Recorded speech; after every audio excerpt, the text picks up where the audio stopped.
Hi guys. Amritsar থেকে বাণীর ফৌজি ব্লগে বাণী বলছি। আপনাদের সকলকে অসংখ্য ভালোবাসা ধন্যবাদ জানাই আমার ভিডিওটাকে দেখার জন্য। আমরা এখন জালিয়ানওয়ালাবাগের ভেতরে ঢুকবো বলে হাঁটছি। অনেকটাই হাঁটা, বেশ কিছুটা গান শুনতে শুনতে ব্যয়গুরুর আমরা ভেতরে ঢুকছি। এই যে ভজন আর গুরুনাম শুনছি, মনটা খুবই ভালো লাগছে। চলুন আপনাদের সঙ্গে নিয়ে জালিয়ানওয়ালাবাগের ভেতরে ঢুকছি। ভেতরে ঢোকার আগে দেওয়ালের দুধারে যে শহীদের মূর্তি দেখছি, মনটা ভারাক্রান্ত হয়ে গেল। ইতিহাস সাক্ষী যে এনারা আমাদের দেশের জন্য শহীদ হয়েছেন। 1919 সালের 13ই এপ্রিল, যদি কোথাও ভুল না বলে থাকি, এটাই ছিল সেই দিন অমৃতসরে যেখানে কোনো সতর্কবার্তা ছাড়াই ডায়ার তার সেনাদের গুলি চালানোর নির্দেশ দেন। টানা 10 মিনিট ধরে 1650 রাউন্ড গুলি চালানো হয়। কি ভয়ঙ্কর সেই দিন, যা আমাদের ইতিহাসের পাতায় নামাঙ্কিত হয়ে আছে। সেটা আজ আমি আমার নিজের চক্ষু দিয়ে দর্শন করছি। ভীষণই ভয়ঙ্কর সেই দিন, যা এখানে ঢোকার পর একটা শিহরিত দিনকে অনুভব করতে পারছি। ভেতরে ঢুকে দেখছি জালিয়ানওয়ালাবাগের হত্যাকাণ্ডের দৃশ্য এখানে দেখানো হচ্ছে ক্যামেরায় এবং প্রজেক্টের মাধ্যমে। সেগুলোকে আজ আমরা চোখের সামনে দেখছি। প্রণম্য শ্রদ্ধা জ্ঞাপন করি সেই সমস্ত শহীদদের, যারা আমাদের দেশের জন্য শহীদ হয়েছেন, আমাদের ভারতবর্ষকে বাঁচিয়েছেন। এটা শুধুমাত্র ক্যামেরাবন্দি নয়, এটা আমি যে আমার নিজের চোখে দেখলাম, যা আমি ইতিহাসের পাতায় পড়েছিলাম, সেটাকে যে আমার দেখতে এতটা বছর লেগে গেল চোখের সামনে, তার জন্যে আমি বারবার ধন্যবাদ জ্ঞাপন করি আমার মেয়ে আর আমার ছেলেকে। আজ ওদের জন্যই আমি অমৃতসর ঘুরতে আসতে পেরেছি। হয়তো বা অনেক আগেই পারতাম, কিন্তু না, তারা যে আমাকে নিয়ে এসেছে, এর জন্য আমি বারবার ওদের কাছে কৃতজ্ঞ। চোখের সামনে যে আমি ইতিহাসের পাতায় পড়েছিলাম, সেটাকে আমি চোখের সামনে দেখতে পাচ্ছি। চলুন ঘুরে ঘুরে দেখি দেওয়ালে সেই সমস্ত মনীষীদের, যারা আমাদের জন্য, আমাদের দেশের জন্য, আমাদের দেশকে বাঁচানোর জন্য শহীদ হয়েছিলেন। সেই সমস্ত শহীদদের মানুষদেরকে আজ আমরা দেওয়ালে দেখছি। সেখান থেকে ভারাক্রান্ত মন নিয়ে বাইরে বেরিয়ে আসলাম। বাইরে এক বিরাট সুন্দর গার্ডেন করে রেখেছে, কিন্তু ক্যামেরাও সেভাবে দৃশ্যমান হতে পারছে না। প্রচণ্ড কুয়াশা ছিল অমৃতসরে, কিন্তু ভিড়ও প্রচুর ছিল। অনেক মানুষই এসেছে এই দৃশ্য বা এই বাগানে ঘুরতে, আর এই জালিয়ানওয়ালাবাগের ভেতরে ঢুকে সমস্ত কিছু নিজের চক্ষুকে দর্শন করার জন্য। এখানে একটা খুব সুন্দর প্রতিকৃতি রয়েছে, যেখানে পুকুর আর পদ্ম ফুল ফুটে আছে। সেখানটা কিছুটা সময় দাঁড়ালাম। ভিউ তো এক কথায় অসাধারণ ছিল। ঘুরতে ঘুরতে আমরা আসলাম সেই জায়গায় যেখানে এখনও দেওয়ালের মধ্যে গুলি ছোড়ার নিদর্শন সংরক্ষিত করা আছে। সেই সমস্ত ছবি দেখতে দেখতে আমরা ঘুরতে থাকলাম আর মন খারাপের সাথে এগোতে থাকলাম। এই সমস্তগুলো দেখলে সবারই একটা মন খারাপ লাগে। দেখুন কত সুন্দর করে এগুলোকে চিহ্নিত করে সংরক্ষিত করে রেখে দিয়েছে। সত্যি সেই দিন তো একটা কলঙ্কিত অধ্যায় ছিল। আজ যেটা আমরা নিজের চোখে দর্শন করছি, সেদিন সেটা ছিল একটা কাহিনী, নারকীয় কাহিনী। যাই হোক, আমরা অমৃতসর জালিয়ানওয়ালাবাগ দেখে, এখানে ছিল অমর জওয়ানের একটা জ্যোতি জ্বলছিল, সেখানে গেলাম দর্শন করে। সেখান থেকে বেরিয়ে আসলাম। খুব সুন্দর ছিল একটা অমর জওয়ান, এখানে পুলিশও পাহারা দিচ্ছিল, আর ভালোও লাগছিল দেখতে। তারপর ভেতরে গেলাম আর্ট গ্যালারির ভেতরে। এখানেও খুব সুন্দরভাবে সমস্ত মনীষীদের লাইফ আর মনীষীদের পিকচার দিয়ে বর্ণিত করা আছে। খুব ভালো লাগছিল এখানটাও ঘুরতে। প্রত্যেকটা দেওয়ালে মনীষীদের সমস্ত ছবি দেওয়া আছে।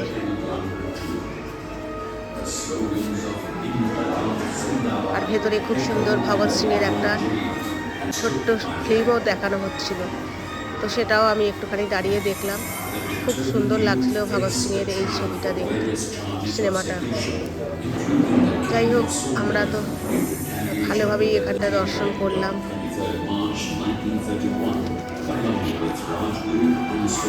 তো চলুন আমরা বাইরেও আরও অনেক কিছু আছে, সেগুলো দেখি।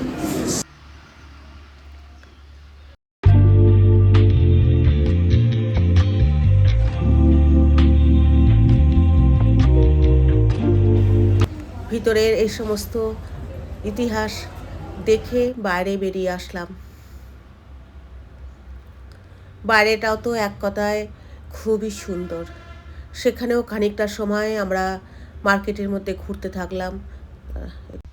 মার্কেটটা এত বড় ছিল, আর দেখুন এত সুন্দর সুন্দর কানের দুল, বিভিন্ন রকমের শাল, চুড়িদার, সমস্ত কিছুই এই মার্কেটের মধ্যে বিক্রি হচ্ছে, এবং বেশ ভালোই রিজনেবল দাম ছিল। ভালো লাগছিল মার্কেটের মধ্যে ঘুরতে। ছোট ছোট বাচ্চা থেকে বড় প্রত্যেকেই মার্কেটটার মধ্যে এনজয় করছে। খুব সুন্দর ছিল শীতের সকালের একটা এত সুন্দর জমজমাট মার্কেটে ঘোরা। আর মার্কেট মানেই তো সবার আগে চলে যায় কানের দুল অথবা হার অথবা ব্যাগ, এই সমস্ত জিনিসের দিকেই বারবার নজর চলে যায়। তো সেগুলোও আমরা একটুখানি নিয়ে নিলাম। আর পাঞ্জাবের তো চায়ের কোনো কথাই নেই, লাজবাব চা। এক কাপ চা খেয়ে আমরা আর একটু ঘুরে মার্কেটটাতে আমরা এবার বেরিয়ে যাব। তারপর আমরা আমাদের গাড়ি করে বেরিয়ে গেলাম। আমরা যাব এখন ওয়াঘা বর্ডার, ওয়াঘা বর্ডারে একটু যাব। সেই জন্য আমরা তাড়াতাড়ি মার্কেট ছেড়ে বেরিয়ে যাচ্ছি আমাদের টোটোয়। পৌঁছে গেলাম এখানে একটা ধাবাতে। খুব সুন্দর একটা ধাবা ছিল জানেন, এত সুন্দর পাঞ্জাবি ধাবা। আর সব থেকে ভালো লাগলো কি, বাইরে একটা খাটিয়া বিছানো আছে। দেখুন এই খাটিয়ার উপরে চারদিকে 4টে চেয়ার দেওয়া আছে, সেখানে খাবে। কি ইউনিক টাইপের একটা ধাবা ভাবুন তো, পাঞ্জাবি খাটিয়াতে বসে আমরা খাবার খাবো। খাটিয়াটা হচ্ছে টেবিল। যাই হোক, আমরা খাওয়া দাওয়া সেরে বেরিয়ে পড়লাম ওয়াঘা বর্ডারের দিকে যাব বলে। ঠান্ডা তো ভালো রকম ঠান্ডা ছিল, প্রচণ্ড ঠান্ডা। সব থেকে বড় কথা কুয়াশা, এত ভয়ঙ্কর কুয়াশা ছিল যে কাছের দৃশ্যও ভালোভাবে দেখা যাচ্ছিল না, একদম জবুথবু রকমের ঠান্ডা। তো আমরা বেরিয়ে পড়লাম সেখান থেকে। গাড়ি আমাদের অনেকটা দূরেই দাঁড় করিয়ে দিল। আমরা ওয়াঘা বর্ডারের দিকে হাঁটা শুরু করলাম। অনেকটা হাঁটা, বেশ কিছুটা হাঁটার পর তবে আমরা ওয়াঘা বর্ডারের ভেতরে ঢুকতে পারবো।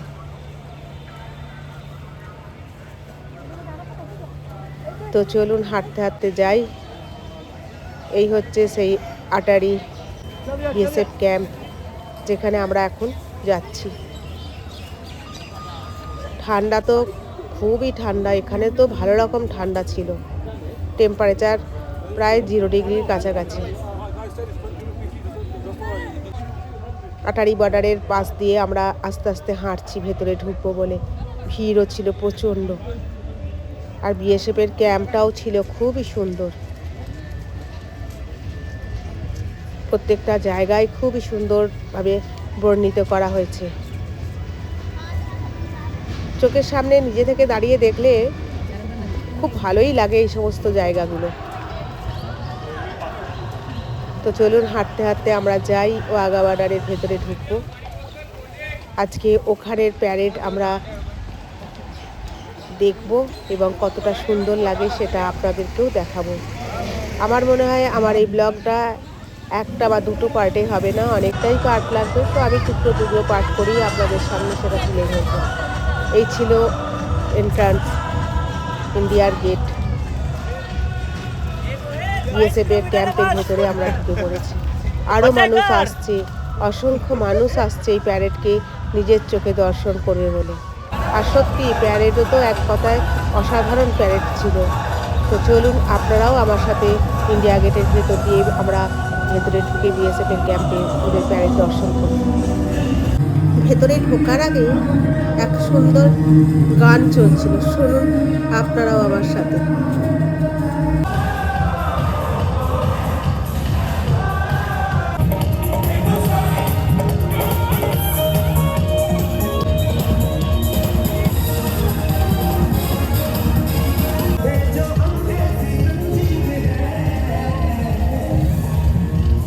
এখানে এসে দেখছি কত মানুষ যে নাচছে, আমাদের ইন্ডিয়ার গান চলছে, আর সেখানে দেখুন কি উচ্ছ্বাস, কি উল্লাস, চোখে জল এসে যাওয়ার মতো। সত্যি পাকিস্তানকে দেখার উচিত যে আমাদের ইন্ডিয়ান আমরা কতটা ভারতবর্ষকে ভালোবাসি।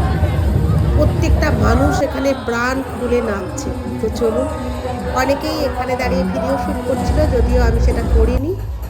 তো দূর থেকেই শুধুমাত্র ভিডিও করে গেছি, আর ভীষণ ভালো লাগছিলো, এনজয় করছিলাম ভীষণ। তো আজ তাহলে এই পর্যন্তই পার্ট 2 ভিডিও শেষ হচ্ছে। আমার ভিডিওটা এই হচ্ছে সেই প্যারেড কমান্ডো, এর কথা পরের বারেই বলবো। আমার ভিডিওটা ভালো লেগে থাকলে অবশ্যই লাইক, শেয়ার অ্যান্ড সাবস্ক্রাইব করে দেবেন আমার চ্যানেলটাকে।